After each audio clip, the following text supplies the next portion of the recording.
G'day guys, Dog here. I'd like to welcome you back to the channel. So guys, in today's video we'll be firstly taking a look at some really interesting information about the upcoming collection event, which includes some of the cosmetics within the event, the date we should be getting the new collection event, and some interesting stuff about Caustics Heirloom set. The next thing we'll be taking a look at is an upcoming buff/rework for Loba, and the last thing we'll be taking a look at today is the date that Apex Legends could be getting crossplay added to the game.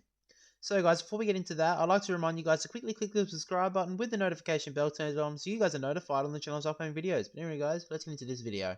So guys, let's get into our first story, which is all about the new event coming to Apex. So all this information about the upcoming event comes from my favourite data miner in Shrugtal. He's probably the best data miner for Apex Legends content. I'll leave his link for his Twitter account in the description below. So go check him out for yourself if you want to find some interesting information about what's coming to Apex in the near future. So he has found the new collection event is going to be named the Aftermarket collection event, and the date that we should be receiving the new collection event is on the 15th of September. Now Shrugtal has also found some cosmetics within the Aftermarket collection event, so I'll quickly roll through them now for you guys. So this is a Watson banner pose. So the next skin is an epic skin for Loba. After that we have an epic triple take skin. Then we have a epic longbow skin. After that we have an epic havoc skin. And lastly we have an epic flatline skin. Now he has also found some code names in the files that suggest some other skins that are coming with the Aftermarket collection event. However, he has not been able to render any of these skins, but I will show the coding on screen right now. So there are a couple here to go through. One is Risen Queen. Then we have Forged Knight, Hallowed Spirit, Jaded Myth, Slayer's Lancer, Curse of Awaken. So it's unclear as well of who these skins will go to. Maybe leave a comment down below what you think, which legend's going to get these skins. Now one last thing that Shrugtal has found for the upcoming collection event is Caustics Heirloom banner pose. So if you saw in one of my recent videos, the Caustics Heirloom, he will be receiving a sledgehammer of some kind. So now Shrugtal has also found the banner pose for his heirloom set, so I'll show it on screen right now for you guys. So as you see here, he turns around, smashes the hammer on the ground. Now he hasn't rendered out the hammer because they haven't put that in the files just yet. They usually try to wait what the actual heirloom will look like, but you can see there that he would grab the hammer and slam it on the ground. So the next topic we'll be talking about in this video today is an upcoming buff/rework for Loba.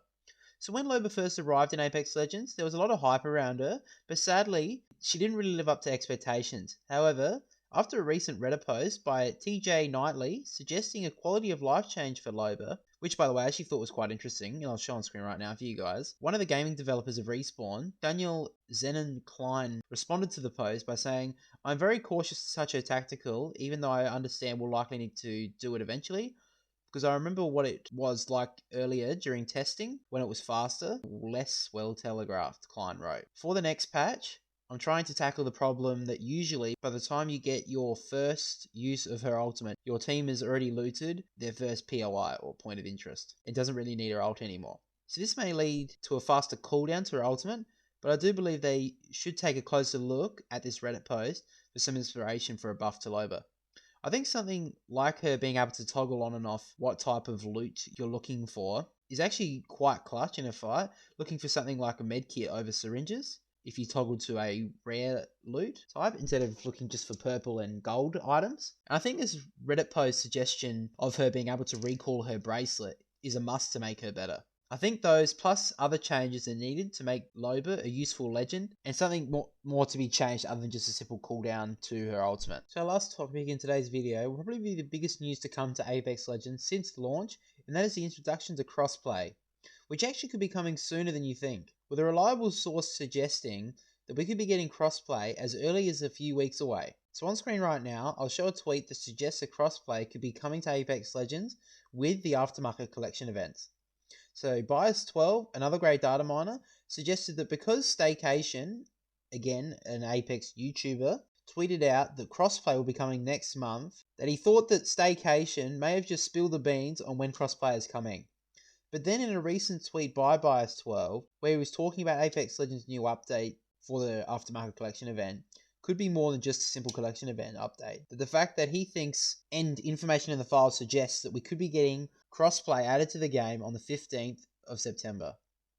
Now this was backed up by another content creator named Jogando Winchester, who's a Spanish YouTuber who covers Apex leaks. Now this does make a lot of sense because Apex will be making a lot of money due to the collection events, because they obviously do make the most amount of money from those events because of all the packs that you have to buy to get an heirloom. So waiting the fact that if they added crossplay in this time, it just seems like a really good business decision. Now again, Shrugtal has also found some information in the files about crossplay. Now they aren't pretty pictures or anything, however the coding does suggest some compelling evidence that crossplay isn't far away. So where it says in the files EADP, that stands for EA Digital Platform, which as the code suggests, it looks like crossplay support will be moving over to a digital platform for social features. Now I assume this means like making party chats across different platforms, like Modern Warfare, how you have to make an Activision account to link between different platforms. So with all this coding found in the files, it does seem like crossplay could be coming on the 15th of September. Now this could be subject to change, but all the evidence is pointing to this, that we will be getting the update within the Aftermarket collection event. So guys, that's all the information that we have in this video for today. So guys, one more thing before I do go though, I'd just like to remind you guys to smash the like button and also subscribe to the channel with the notification bell turned on so you guys are notified on the channel's upcoming videos. Anyway guys, Dilly Dog will catch you all later.